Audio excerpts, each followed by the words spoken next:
Kaçan yürüyün? O dediğim yerlerde 10 yıl var. Uşak turlar. Olsa daha da 3-4 yıldan mı? Ona bir yeri çok fazla. Kança olmadan çok turlar. 2011 yıllarda. Vallahi bir ortasından bakır ama.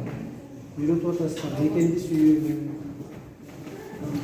Ana kaç bir ortasından. Şunda yapalım mesela.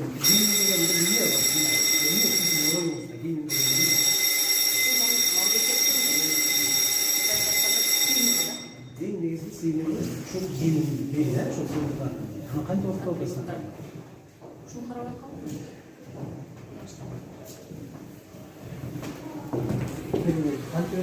Kalesya o kavvalından alıp gelingen azık tülüktü, tenderşik alıp gelingen azık tülüktü. Ötkölü valı boyunca kalesya aktılar dedi. Buyurun.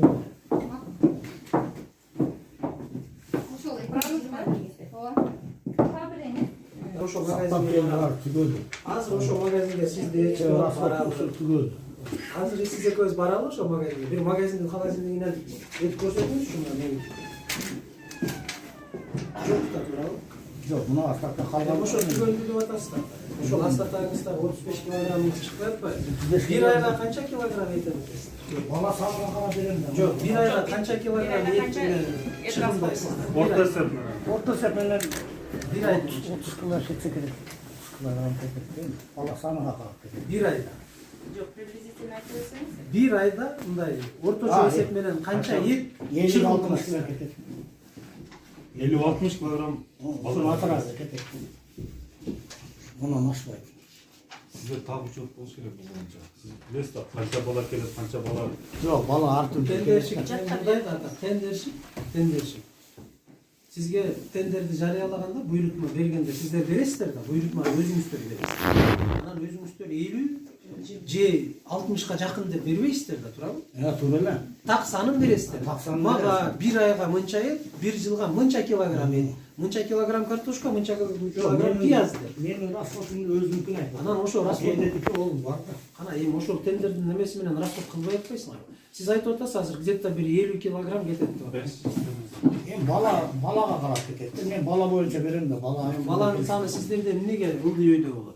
Башында турабы? Башындагы баланын саны бар да мынча студент деген, Анан балдар келбей калды. Келбей калгандан кийин сизде экономия болуш керек эле да. Продуктубуздан келбей калган балдардан экономия болуш керек эле. Күнүмдүк эттен, күнүмдүк продуктудан. Кана экономия? Көрсөтүңүзчү, келбей калган балдарга экономия кылган журнал көрсөттүңүзчү мага?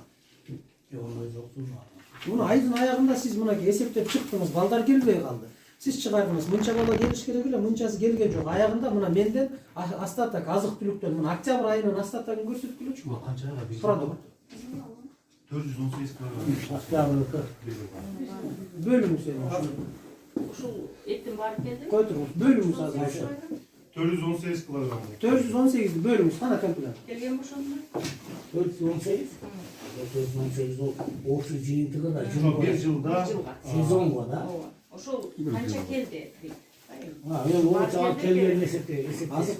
Azık tülüktün остатогын aydan ayga 41 kilogram. 800 gram. 41 kilogram. bir ayga bölünüyor. Bir ay. Siz maga hazır aytып атасыз 35 kilogram etim 15 günge ketти деп атасыз. Hazır 15 günlük oku prosesi var. Bu bazar günü başkanı alıp salayın 10 günlük okutmanız. Emne menen tamak veresin deydi. 35 kilogram et yok buna. Bugünkü gündük emesi menen çıktı. Bugün javasınlar bunu. Buna verdi değil 35 kilogram. Kalgan günde emne menen tamak veresin. 40 kilogramdan et bölüyor atasınlar. Kayakta kalgan. Yok, hazır yemi daha alabız da sayapkan. Azık tülüktün bana astatagı verilmiş. Jurnal astatag. Октябрь айынан kalgan azık tülüktün astatag. Ata sizde boluş керек ta. Kana ki? Kanki buhalteriyada olur. Buhalter barın bilbeyt tanım varmış. Kança piyazınız kaldı, kança kartoşkanız kaldı. Buhalter bilbeyt. Количество остаток 0,24. Kalgan emez. Bu başta çok degen söz. Bunu alıp gele saldılar. Bolus dedi. Kalan kalgan emesi. Жаңайга кеткен. Жаңайга кеткен мына. Az verdiniz. Hatta мен 35 килограммды сиз 35 жаптым деп килограммды атасыз. Мына 15 күндө накладной 15 килограмм. сиз кол коюп атасыз, туурабы? Получил деп атасыз. Мына да. ошончо келди. Колуңузбу? Келген. Эми Эми бана 35 килограммды сиз расход бердиңиз. мына. Мына расход. Эми мен үчүн атам расходту. Сиз мына 35 килограммды бүгүн бердиңиз. Жалпы канчадан эт бөлүнүп атат? 40 килограммдан эт бөлүнүп атат. Bir айга 418 килограмм bir жылга. Bir жылга. Сиздики эми азыр бул жакты көздөй 13 күнүңүз турат. 13 күн. Сиз балдарга кантип эме бересиз? Hazır 13 günde hazır жетпейт. Hazır тендерші алып келеді. Мына жолда 35 килограмм ишет көрдүңүз эми 30 килограмм Кайра эле калып турат. тендершик дейсиз да. Тендершик сизге азыр канча килограмм эт алып келип берет? Мен заявка берем, алып келем. Yok kana kança kilogram? Buna bugün tügön dediniz, ertenden başlap kana zayıfkanız. Kança kilogram etke zayıfka veresiz? Канча алдыңыз Abi канча? ha, sireni esepte benim de. Kança? Kilogram alып келет. O kançaga veresiz siz. 10 күнгө 5 күнгө esepte берем. Ата, Kilogram siz mı? mınday kılıp atmayısınız. Siz kırgızça aytып atасыз da azırça. Mınday eleç bayağı. Ben hazır mınday kılıp eseptep turup berip koyayım, tenderişik alып kelip beret деп атасыз. Men oşol kagazыңызды мен сиздин сөзүңүзгө ишенбейм ана. Мен кагазга ишенем. Мына кагазга кол коюлган, печать басылган кагазга ишенем. Мага көрсөтүп бергилечи бухгалтер. Кана. Канча килограмм эт аласыңар азыр ноябрь айына? Тендершиңер эмне үчүн силерге bir айга этти толук бербейт? Биринчиден суроо. Тендер жарыяладыңар, акчасын бөлдүңөр. Эмне үчүн келбейт bir айга продукт? Картошкалар дагы жок. Азыр пиязыңар дагы жок. Тиги жерде складыңарда турган пиязыңар да картошкалар да жетпейт. 74 баладан бергиле азыр даже тамак. Bölüp alabыз да. Качан? Качан? Бүгүн Түгөнгөндөн эртең кийин. келиш керек. Эми канча килограмм эт аласыңар? Мына бүгүн канча килограмм эт аласыңар? Бүгүн этиңер түгөндү канча килограмм этке заявка бердиңер? Кана заявка? Kim билет? Siz bilmeseniz, bu kişi bilmese zaявка. Тендерде Эсебин ким билет? продукттан алып келген графиги болот да. Графигинен айтылат. Bir жумада канча жолу график коюп келет. Bir ayda 2 жол алып келет да. Мына азыр берди. Ата, siz kança заявка бересиz? Kança? Мына этке канча килограмм заявка бересиz азыр? Канча килограмм эт Азыр керек 30 сизге? килограммы берем да. Азыр. Мына айга. Мына бул айга ноябрда жабыш үчүн эй, ошону сурап атам мен. Канча килограмм бересиз? 30 килограмм. 30 килограмм бересиз.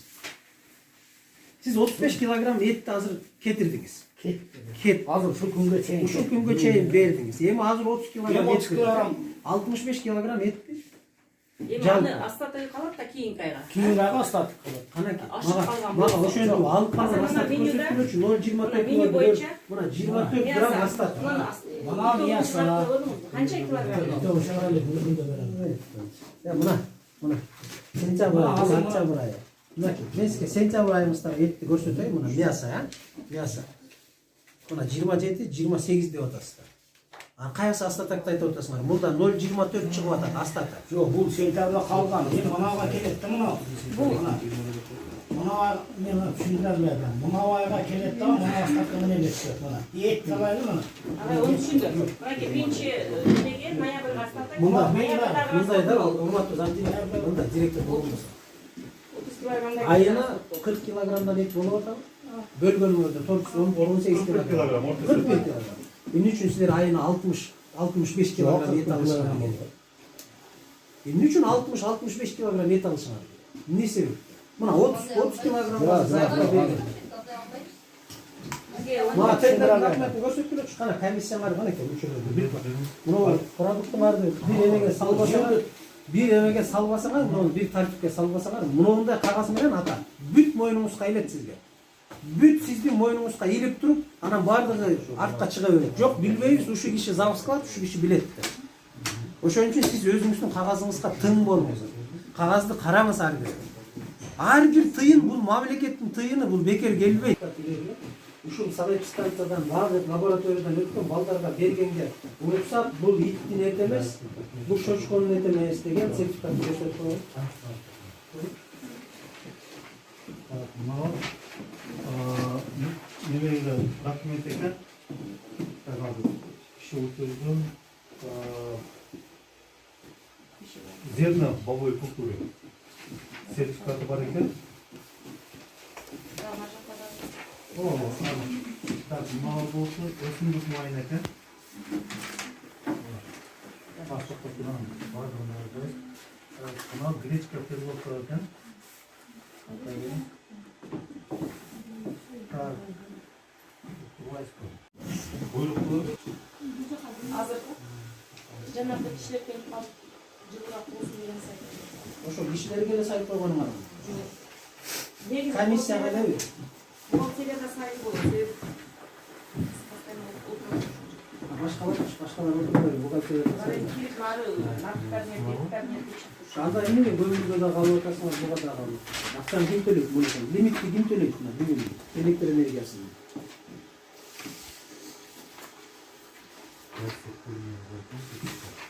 Бухгалтерия аябай жылы отурсун деген мыйзам барбы? Башкалары үшүсө болот. Негизи суук окуйжайбыз. Эмне себептен суу? Котельный. Ооба котельный Эмне себептен? Себеби эмне? суук да. Ким билет аны? Сиз азыр жетекчи болуп атасыз. Жакында морузун алмаштырдык эле эскирип кеткен. 3 күн болду. Канча тонна көмүр? 35 тонна көмүр. Так, бухгалтер. Мен аны таппайсыңар азыр. Мен мындайлардан айлап таппайсыңар. Муну бар жок. Сертификатыңарда жок эчтегеңерде. Бүгүн иттин этин берип атасыңар. Же башканын этин берип атасыңар, эч ким билбейт. Эгерде Кудай сактасын, эгер эртең балдар бир жерде ууланып кала турган болсо, кашаңар чыгат. Четинен жооп бересиңер. Ошон үчүн силер деген тендерге бергенде деген ар бир тендерди түзүүгө жетпейсиңер. Мына кетти, алып келди, силер комиссия түздүңөр, буйрук чыкты, директордун буйругу чыгат, ушундай комиссия кабыл алсын деп. Анан ошонун баардыгын текшерип кабыл аласыңар. Этти кабыл алдык, сертификаты бар, лабораториядан өткөн тастыктамасы бар. Болду, муну киргизип койдук. Актыга кол койду, кетти. Азык түлүктүн калганын гүлүчүн алды, башкасын алды, таза сертификаты бар, актыны коюп койдуңар. Тиркеп коесуңар, бу жерде журнал турат. Келип, кайсы гана текшерүү болбосун, министерство башка келип сурайт, чыгарып туруп бердилер. Мына тач коюп койдуңар. Болду, эмне кыйын ал? Көп акылдын кереги барбы? Жаңы велосипед ойлоп табуунун кереги барбы? Жөн эле мыйзам түзүлгөн эле мындай эле талап. Ошого эле жооп берип койсо болду. Көмүрдүн тендерин бергилечи мага.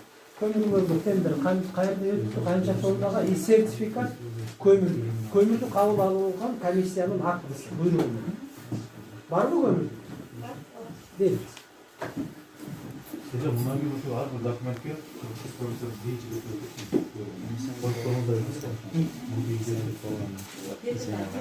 Yok yok. Мына 760 болсо, нар жака 240 килограмм эле кем 1 тонн. Анан ушунун баардыгын сиздин оюңузга илип койсо, сиз эртең айтасыз да, бу кандай деп, туурабы? Ошон үчүн ар бир кагазыңызга так болуңуз. Так болуңуз. Эгерде колуңуздан келеби, ушул кагазды жазай аласызбы? Жоопкерчиликти моюнга алып көтөрүңүз. Да мен кылам деп. Эгер кыла албайсызбы, күч жетпей жатабы, башка болуп атабы, анда кой айланай, мен ушу карыганда жакшынакай болуп эле сыйымды көрүп, жакшы кары болоюн, мына балам, мен сага берейин, жаш бирөөгө өткөрүп бер деп туруп, арызыңызды жазып берип коюшуңуз керек. Же бүгүн айында заводка иштей турган эч ким жокпу жаштар? Бuyurun. Bize çetki жерimiz Ушу жаштардан жок ушу азыр. Ушу жерге иштей турган бир адам. өтө кыйын. Бизде ар дайым вакансия болот да. Зарплата. Түшүнүп атам мен закон. Бир нерсе делесе зарплата дейсиң. Кадр табыш кыйын болду. Зарплата 6000 сом да болот. Мен кеттим эле, кайтып алып келсизбе. Айра өзүңүздү чакырдым. Мен түшүнүп атам анда. Сизди чакыртып келсе, сиз кагаздарыңызды тактап туруп өткөрүп коюңуз. Болду. Мен кеткен элем, мына кайта чакырышкан адам жок. Анан бул кишини чакыргандан кийин силер мунун бүт кагазын такташыңар керек. Эмне үчүн силер билбейм мен, аны айтпайт экен, мага кайрылбайт экен. Силер күнүнө текшеришиңер керек, күнүнө. Эртең мененки силердин жумушуңар ашканадан башталыш керек. Себеби тамак ал өтө жоопкерчиликтүү жумуш, балдарга тамак берилет. Сиз бары ошол жерден көрүп, продуктусу канча, башкасы канча, ким жасайт, ким ооруп калды, ким ооруган жок. Эмнеси бар, эмнеси жок тактап. Анан өзүңүзгө бүт бардыгын жазып алып, мына бул жерде кемчилик, бул жерде кемчилик. Бул ушуну чакырасыз да айтасыз, жетекчи катары. Сиздин бул жериңиз кемчилик. Ушуну мындай ушинтип тактап мыйзамдаштырып коюңуз деп күндө текшерүү болсо, могу ката кетпейт. Силерде күнүнө текшерүү жок да, сиз өзүңүз билбейсиз ашканаңызда эмне болуп атат азыр. Бу жерде отурасыңар жакшынакай. Ашканада жүрүп атат, бул киши ишти жүргүзүп атат деп коесуңар, даяр тамакты барасыңар, ичесиңер, келе бересиңер. Бүт. Контроль жок да. Контроль жок. Тамак ишпейсиз, ал жерде дежурный мастер болот азыр. Эме канаке көмүр сатып алуу бар. Милдеттендирилсин. Бул кетти дейт. Так, уголь, БК берип атасыңар 10 тонна, уголь БСШ 25 тонна. Со всеми налогами и услугами деп туруп, 85.800 сом ошого которуп берип атасыздар, туурабы? Акчаны. Не предусмотрено после приемки 100%, после приемки 100%. 31 срок оплаты 12-21. Көмүргө которуп берген счет оплаты теңизди бериңизчи мага. Кайсы немеде которуп бересиз? Көмүр. Несі? Себебі анан көмір высышыңа 100% которуп берет болсоңор. Жерде турат. После приемки 100% жазылып турат. После приемки. Жерде жазылган жок, высышыңа. А эмеңер көмүрдү кабыл алуу боюнча кана комиссия? Акт приемка. Акт приемка. Завхоз кабыл алган. Жок. Бирөөнү апып совхоз кошултасаңар, бирөөнү башкага шылтасаңар, ушул кишилерге эле берип анда кетпейбизби? Жок, булар бул столовой боюнча. Неме чарбалык иштер боюнча дагы бар. Ооба, бухгалтерияда болуш керек да. Чарбалык иш өзүнүкүн, башка өзүнүкүн албаш керек. Сиз жана комиссиянын немесин бериңизчи мага кагазын. Көмүрдү кабыл алды. Ушул требованияларга, могу талаптарыбызга жооп берет биздин деген комиссиянын көмүрдүн немесин бериңизчи комиссия. Кабыл алуу боюнча. Бул көмүрдү тендерге жарыялоо боюнча комиссия буйрук менен бар экен. Жакшы. Муну коюп койдук. Тендер жарыяланды. Мына сиз акчасын котордуңуз. Турат. Тендер жарыяланып кетти. Мен келдим, тендерди утуп алдым. Утуп алып сиздерге көмүр алып келдим. Эми ошол көмүрдү бирөө кабыл алыш керек. Комиссия чыгып, завхоз берс. Завхоз кабыл ала албайт, комиссия кабыл алат.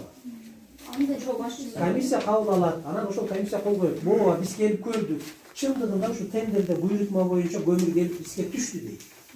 Мына биз ушундай таксыздыктама беребиз деп туруп кол коюп берет айдыңыз. Директор, зам директор, совхоз, башкалар кол коюп берет. Анан коюп коет. Ошонун баардыгы журналда болот. Сиз бирөө текшерип берсе көтөрөсүз да көрсөтөсүз. Мына жерде. Кыйынчылыгы барбы ошондой? Андай документ жок. Сиз сентябрь айында которуп атасыз көмүрдү, туурабы? Кантип которуп койдуңуз сентябрь айында? Келишимиңерде 100% мына мен сизге дагы бир жолу окуп берем. Шот фактураларыңыз барбы? Авансовый платеж, окуп туруңуз. Авансовый платеж не предусмотрен, правильно? После отгрузки не предусмотрен. После приемки 100%, дополнительные условия оплаты после приемки 100%. Правильно? Анан сиз көмүр октябрда келип түштү, сентябрда кантип көмүргө акча которуп койдуңуз? Жок, келген болчу сентябрда. Канчасы келди? 25 тонна келген болчу. Кана? БК кийин келди. БК кийин келди. Сиздин үчүн 25 тонна келгенде эле эмен акчаны которсоңуз, 25 тонна БСШ келгенде эле эмнеге которуп койдуңуз? Восточный партияда бар да. Которган. Мен сиз барды бүт төлөбөйсүз, бөлүп бересиз. Ошо бөлүп берген көрсөтөсүз платеж. Жок, БСШ түшүндүңүз. Мына БСШ туруп атпайбы? Мына сиз өзүңүз тендерди өзүңүз түзүп атасыз. Тендерди ким түзөт, комиссия? Каржы жагын өзүңүз карайсыздар, туура? Бардыгы сиз мына жазылып турат, мен дагы айтып атам. Сиз кантип которуп берип коюп атасыз акчаны сентябрь айында? Келеде көмүргө акча которуп берип атпайсызбы? Кантип каяктан келдиңиз ошондой? Сиз келет барады эле которуп коюп атасыз. Келди да. Комиссиянын кагазы жок, туурабы? Неше мында болот. Акт приемка көмүр келип түштүгөнөн кийин акт приемка кылат, ошондон кийин анан ошол абылат алып беришет. Анан ошол жерде которуп. Андай жок. Мурогу жок. Жок, түшүндүрүп атам, ушундай документиңиз барбы жокпу? Процедурасы ушундай. Мурогу жок болуп аткандай анан алып каласыз.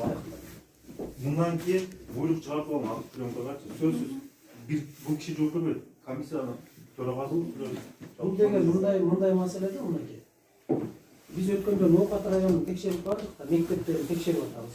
Араван районунун мектебине кирдик. Кадыров деген мектеп экен, сиздердин мектебиңиздерге окшошот. Барсак бүт бардыгы бар да.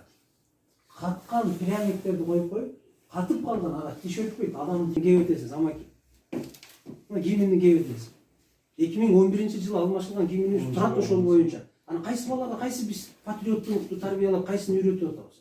Айыл өкмөт өзүнүн аймагындагы нерсени келип эле көрүп коюш керек. Бир сыйра көрүп, тактап, мына документтерин сурап мынакей. Бир эметип койсо болот. Биз сиздерге сиз билесизби, бул жакка оформлениясына 50 000 акча бергенбиз да, жардам катарында бир тартипке келтирип алган. Кайсы жыл болду? Ооба. Мына оформленияларды биз жасатканбыз, бардымча. Эмне үчүн ошондо 2014 деп отурбуз? Биз сиздерге шарт түзүп берип атканда. Кайсы жыл болду? Баягы 60 70 жыл болду. Азыр зам иштесе керек ошондо. Мына оформленияларды биз айыл өкмөт тарабынан ушуларга жардам катарында биз жасап беребиз. 50 000 сом акчагачы. Мамлекеттин акчасы. Жок, жардам берип атабыз. Бул акча эми асмандан түшкөн жок. Ооба, даярдап берип. Мамлекеттин акчасын берип атасыз. Эми ушунчалык жардам бергенде, эми баардык кылдыңыздар муну оформлениячы. Эми жөнөкөй акча эмес, 10 000, 20 000 эмес, 50 000 бергенден кийин ошондо тактап турсуңдар да. Бухгалтериядан документтерди тактап бүт баардыгын так кылып алсаңарчы. Кезиңиз статья бар азыр. Бүт баардыгын тактап, иликтеп, баардыгын ордуна коюп койгула. Биз Эртең сурамчылап келе турган болсо башка бирөөлөр текшерсе. Мыйзамга такайттагынан мыйзам бузган адам камалыш керек да, башка жолу жок да, туурабы? Жооп бериш керек да мыйзамга. эми кайда бизде илетке келтириңиздер, анан биз жардам берели, профилактический документацияларга бизде тийиштүү специалисттер бар. Биз көрдүк, жардам берели. Мен түшүнүп калдым, сизде бул тендер боюнча, бул тармак боюнча түшүнүп азыр ачык айтып коеюн. Специалист жок экен. Биз буга жардам берели, илетке тезинен. Мына 35 тонна көмүр алып атасың, өкмөт эсебинен акчасын берип берчү. Жок, биз акчасын биз бербейбиз. Жок, мамлекет акчасы. Мамлекет. Канаке, зам директор кана? Акча Кайга кетет 35 тонна көмүр? Зам директор. Алга чечим. Түшүп атасыңарбы дейм? Директор каякта?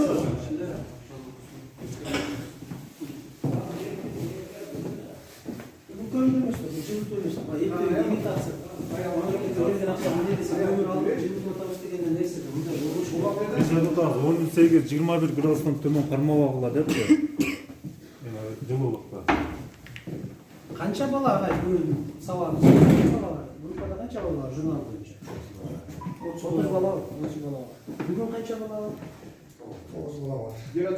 25 бар görüşmeyiz. Biraz 5-6 job sırap gitti. Yani alışsan yerinde sizde kaldı. Бүгүн белгиледиңиз бе? Миллионлы белгилейбек, азыр Сизге сабак өтөтөсүз. Сабак ким бар, ким жок өзүңүз тактап коюңуз. азыр келип калышы мүмкүн да буларды, балдарды жинап жөнөткөн балдардын кайрадан Жоқ, негизи ошо башында сиз журналга киргенде, сабакка киргенде биринчи эмеде. Келгенде мугалимдин биринчи балдар кандайсыз? Ким бар, ким жок, ким бар, ким бар жогун. Анан белгилейсиз. Мен белгилейм. Бирок азыр белгилей берипсиз да сабагыңызда. Мен белгилейм азырчы. Белгилейбиз. Өтүлгөн Бул тапшырмалар. эми катады, туурабы? Сиздин катаңызбы? Менин катам. Моюн калас. Моюн калас. Моюн калас. Балдар азыр канча? 9 эле бала. 30 балада. Калганы каякта? Ben job sırap gitkenler var ayrışan. Экинчи жол сурап кетти. Мен ар кандай шарт менен ооруп калды, башка ооруп кетти. Ооруган балдар алыстан келген. 9 бала жол сурап кетти деп коёду. 10, 11, 12 болду. 12 калган балдар. Астан келгендер, Баткенден келгендер алып келбейт. Белерден келгендер алдан келбейт. Бөжөрдөн келгендер алдан келбейт. Алар күнүнө барып келет. Жатаканы бар. Жоқ жатақхана job sırap ketişken orada. Мен экөө жооп сурап кетти. Бирөө Баткенден келген, бирөө Өрүктөн. Ноокаттан келди. Аны алып салам. 15 бала болду. Калган 15 бала. Зам директор кайда? Az келет. Тежекке келдиңизби? 15 аз болуш керек. 9 бала болду. 30 бала. 30 жаппай болуш. 30 окуучунун ичинен 9 бала болду. Штаттары билет деген балдарын. Сиз эмне кызмат кыласыз? Биз ошол Сиз ошо директордун орун басары катары, бүгүнкү күндө директордун милдетин аткаруучу катары сиз эмне кызмат кыласыз? Мен анын устаттары билсин. Сиздин биз кызматыңыз устаттардан требовать кылабыз. Кандай? Устаттар балдарды катыштырат. 21 бала кайда? 21 бала бүгүн сабакта жок. Жок, Кайсыл эме? кайсы группа экен? Анча кайсы группа экен? 30 бала журналда 30 бала. 30 бала деп турат. Агайын 9 бала менен сабак өтөт. Экинчи курс экен. Кечээ 90% балабыз катышкан. Бүгүн эле кантип эмне үчүн эмне себептен? Ооруп калышып атат, жооп сурап калып атышат. Мына башка айылдардан келбей коюп Мен атышат. түшүнөм. 21 бала эмес да. Мен 5 баланы алып салайын мейли, ошондой орун калды. Ооба, биз дагы ошентип айтабыз. Турмуш шарт ар кандай болот мейли. Кетти 5 баланы минусқа берели. 5 балага жооп бергиле. 16 бала, Баланы катышсын деп 16 айтабыз. калган 16 балага. Мен сурап билип берет да. Качан? Сиз күнүнө билишиңиз керек. Күнүнө балаңыз